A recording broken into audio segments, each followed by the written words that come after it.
Mesdames et messieurs, bonsoir et bienvenue dans Tam Tam Info à la une de l'actualité de ce jeudi 21 octobre 2025. Héroïque au terme des matchs de légende.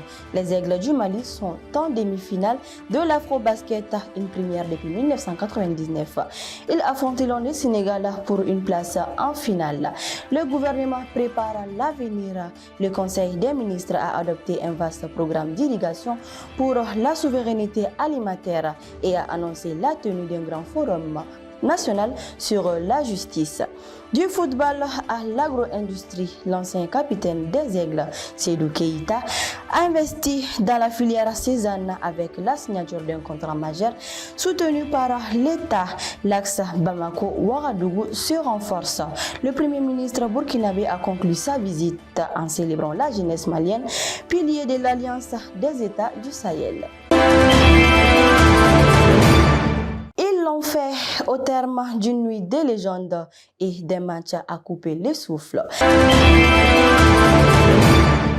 Le gouvernement prépare l'avenir du pays. Lors du Conseil des ministres qui s'est tenu hier, plusieurs décisions structurantes ont été prises sous la direction du chef de l'État, le général d'armée Assimi Goïta. La mesure phare est l'approbation de la phase 2 du programme national d'irrigation de proximité, un plan stratégique pour garantir la sécurité alimentaire du pays. Le Conseil a également annoncé la tenue prochaine d'un forum national sur la justice pour réformer les secteurs et le rendre plus efficace.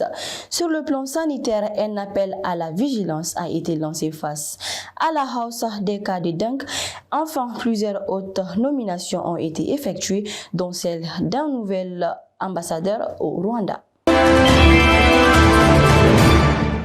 Du rectangle vert au champ de sésame, l'ancien footballeur international et capitaine emblématique des Aigles du Mali, Seydou Keïta confirme sa reconversion reçue en entrepreneur.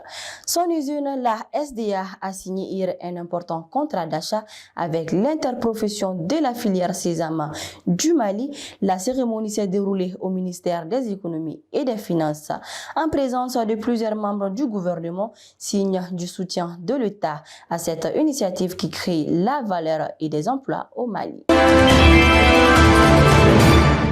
La visite du Premier ministre du Burkina Faso s'est achevée sur un message d'avenir adressé à la jeunesse hier. Son Excellence Ritalmba Jean-Emmanuel Ouedraogo a participé à la célébration des 2 ans de la Brigade citoyenne du Mali. Il a qualifié cette organisation de promouvoir du civisme d'instrument durable de changement, rappelant le destin commun liant les pays de l'Alliance des États du Sahel. Il a exhorté les jeunes à être des garants d'une souveraineté véritable dans un discours salué par son homologue malien.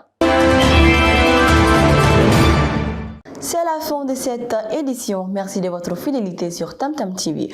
Pour conclure, une pensée qui illustre parfaitement l'exploit de nos basketteurs et les défis de notre temps. Une citation de Nelson Mandela. Cela semble impossible jusqu'à ce qu'il soit fait. Au nom de toute la rédaction, je vous souhaite une excellente soirée.